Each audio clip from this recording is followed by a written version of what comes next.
WrestleMania has a 35-year history as I speak, which is pretty damn impressive. It also means the event is older than a lot of fans have been alive, but let's ignore that because it's too terrifying.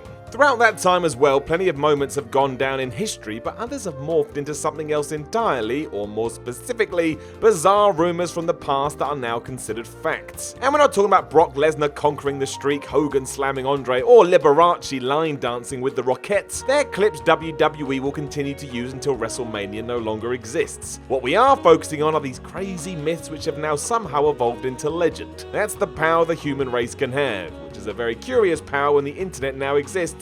Let's put it into practice though. I'm Simon from WhatCulture, and this is 10 WrestleMania myths WWE fans still believe. Number 10, Andre the Giant refused to lose to Hulk Hogan. As iconic as Hulk Hogan may be when it comes to pro wrestling, he hasn't half exaggerated the truth here and there. A constant focus of such yarns has been his iconic match at WrestleMania 3, where he took on Andre the Giant in the main event as 208,678 people watched on, or something like that. Be it Hogan saying he tore his bicep slamming Andre, or that he didn't know about said slam until the Giant said, "Slam me, boss." Mid-match, the Hulkster always has an eyebrow-raising trinket to add to the mystery of the match. This took a whole step forward when during his Gawker trial, despite being in a court of law, Hogan still claimed he didn't know if Andre was going to let him win, which was a worry given how large his challenger was. Forget that paints Mr. Giant as one of the most unprofessional human beings in history, Hulk was adamant this was the case. It was the same when revealing that it was only at the last minute Vince McMahon greenlit the whole thing. It's not true as far as we know, and that does make sense. Seems highly unlikely McMahon would wait till seconds before his biggest show ever to secure his main event. In fact, that would have been utterly ridiculous. Number 9, that's a different Ultimate Warrior. This one is great as it spread so far it even made its way all the way here to sunny England. Not too shabby given wrestling news sites didn't exist during this period. But after falling out with Vince McMahon over his SummerSlam 1991 payoff, the Ultimate Warrior hit a brick wall and was sent home. It seemed like the end, and for many fans it was. Despite seeing the Ultimate One running to the ring at WrestleMania 8 to save Hulk Hogan, a lot of people decided this was not the same person who had beaten the Hulkster at Mania 2 years earlier. That's right, the rumour was WWE had switched a new human into this role. And to be fair, this version was far leaner than the one we were used to. But based on nothing more than a hunch, this myth grew until it became reality. It didn't help when 3 years later an Ultimate Warrior imposter called the Renegade appeared in WCW. This must have been the same guy who'd been filling in for Jim Hellwig. Most fans finally twigged given that the Ultimate Warrior made another appearance for WWE in 1996 when the Renegade was running around World Championship Wrestling, but you still hear a few voices mention it in 2019. It's absolute poppycock. Number 8, Steve Austin had never bladed before WrestleMania 13. The image of Stone Cold Steve Austin bleeding everywhere at WrestleMania 13 is as iconic as they come. Happening right in the middle of his ascent to the top of the mountain, it simultaneously cemented his badassery and convinced any final doubters that this was the guy to get behind.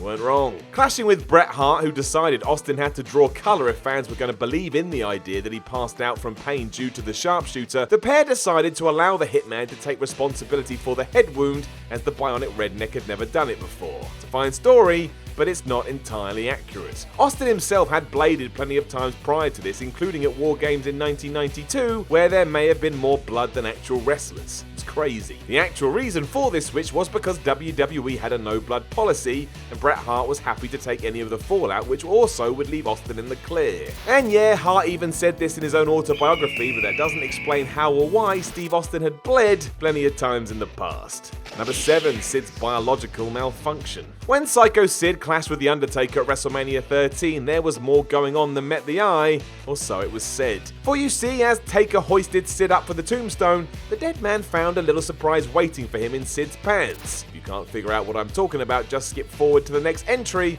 and stay as innocent as you are. The thing is, this has never been confirmed, and where it even came from is anybody's guess. Some claim to have seen it at a house show in the lead up to the biggest event of the year, whereas others say they've heard Taker personally confirm this. Seems unrealistic. Mark Calloway has barely done any interviews out of character during his run, so it seems highly dubious when he'd drop in that Sid crapped himself for his own suffering. General consensus is that this is a load of shit. I am really funny. Number 6, Randy Savage gives Hulk Hogan a black eye. There was one very specific difference about Hulk Hogan when he returned to WWE at WrestleMania 9. He had a massive black eye which was never explained as he teamed with Brutus Beefcake. Maybe we were supposed to pretend it didn't exist. The rumors that came out of the event though was that this was the work of Randy Savage, who made a beeline for Hogan as soon as he saw him backstage and bopped him right in his face. He did this because he blamed Hogan for the breakdown of his marriage and decided the best way to sort the situation was just doing that out of nowhere. It's a fine tale, but that's all it is, a tale. In Hogan's book, which admittedly does have to be taken with a grain of salt, he admits that this was caused by a jet ski accident the day before WrestleMania and left him with this temporary scar.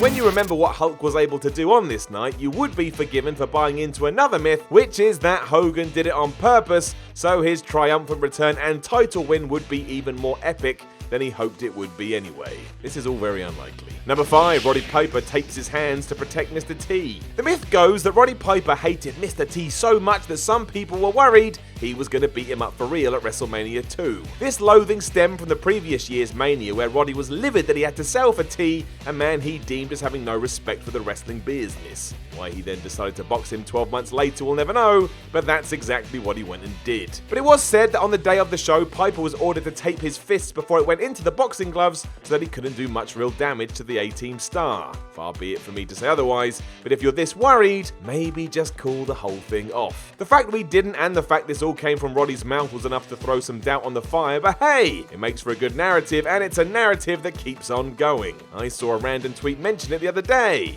Or did I?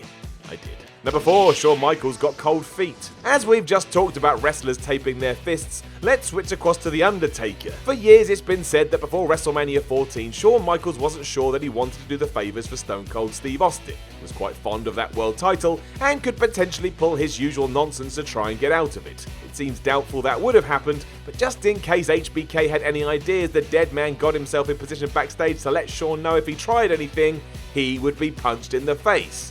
Guess. This seems off because Michael was injured before this match even began and he knew he had to take time off afterwards. And while there had been a history of the Heartbreak Kid finding new ways to drop belts without actually dropping them, this just seemed different. It would have been so bad fans would have turned against it. Shawn himself has always said he never intended to dupe Stone Cold and any noises he made was simply to keep everybody on their toes. That's also a bit interesting because who on earth does that help? But still, I'm sure Taker may have had a word or two, but not this. Number 3, King Kong Bundy was going to break the streak. While this sounds nuts today, when you take yourself back to 1995, it's not that weird at all. Heading into WrestleMania 11, there were plans to bring back King Kong Bundy and have him beat The Undertaker at the show of shows in order to underline the fact the monster was returning. Not the worst plan in the world, and if it had gone down, everybody would have taken Bundy damn seriously. The thing is, 14 years ago, the streak wasn't a thing. WWE didn't even realize that's what they had. Taker had only beaten 3 people at WrestleMania then, so no one cared if he won or lost at the event. It would have been a dumb decision because of who was involved, but outside of that, whatever. It would have still helped Ted DiBiase's crew, even if the victory was done via screw job. They say that was the plan too, and hilariously, it was only after Taker went over that officials started to realize what they had. Even then, it wasn't till Mania 21 when WWE went all in with the streak, so maybe at one stage this actually was on the cards. Thank goodness it never happened. Number 2, Kevin Nash was going to break the streak. Proof that it took a good few years before WWE started to care, it only took another 12 months before people started to have the same ideas at WrestleMania 12. The company had spent a lot of 1995 trying to get Diesel over as the new Hulk Hogan. For one reason or another, they couldn't do it. I don't think it helped that his big moment had to come second fiddle to Lawrence Taylor, a football player at Mania 11, or that at the following SummerSlam he was feuding against Mabel. That's just straight up odd. Soon WWE decided he was never going to be the babyface they wanted, hence a dropping off the title to Bret Hart at the Survivor Series and some hints Diesel was about to go heel. The plan, or so it was said, was to have him defeat The Undertaker in bad circumstances at Mania to cement this turn. So what happened? Well, Nash got offered a huge deal by WCW and decided to jump ship. As soon as Vince McMahon knew that, there was nothing to even think about. Taker was going over hard. Number 1. Every single attendance figure. Most fans know these days that WWE greatly exaggerates their attendance figures. Even they have come out and said that the numbers get pumped up for the purposes of entertainment, so it's best to take them all with a pinch of salt. The promotion openly stated that WrestleMania 32's reported 101,763 attendance claim was inflated so as not to disappoint fans. Not sure what that means, because not once have I ever hoped for a certain figure when it comes to a venue with wrestling people in it. More recently too, WWE reported that 48,193 fans packed into Chase Field for the Royal Rumble in 2019, despite that venue being configured for almost 10,000 fewer. It's all out there then, and yet some still dispute whether WrestleMania 3's gate was legitimate. At this point, the mythical 93,173 claim will be defended until we all die, which is ridiculous, because who really cares? Andre almost killed Hogan that night. Focus on that instead.